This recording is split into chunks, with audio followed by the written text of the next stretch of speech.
Samsung has started sending out the update to Android 8.0 Oreo to the Galaxy C7 from 2016. Specifically the model that was sold primarily in China, which is SMC7000. Additionally, a new variant of the Galaxy C5 Pro is testing Oreo 2. We're talking about the one bearing the model number SMC5018. On the other hand, the Oreo release went out to the SMC5010 version of the C5 Pro on August 5.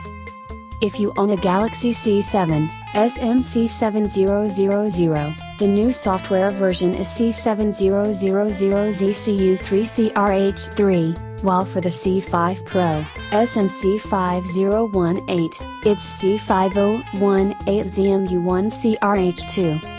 Interestingly, the C7's update packs the August security fixes. The latest ones, obviously, while the C5 Pro's update settles for the June patches.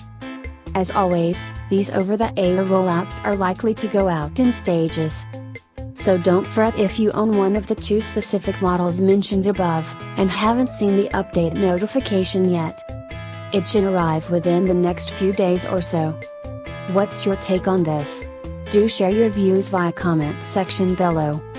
And like always, do not forget to like and share this video and subscribe this channel. I will be back shortly with another news. Till then, have a great time ahead. Bye bye.